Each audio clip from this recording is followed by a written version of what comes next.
大家好，欢迎收听台湾俗言。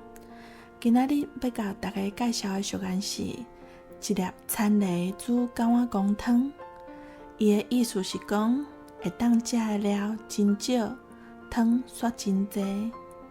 用狗仔水煮一粒田螺来做汤，安尼一碗汤啉起来无滋无味，嘛无啥料通食。这句俗言嘛会使摕来形容，话讲一大堆，讲甲嘴甲全泡。毋过，若是注心听伊讲的内容，大多数拢无意义的。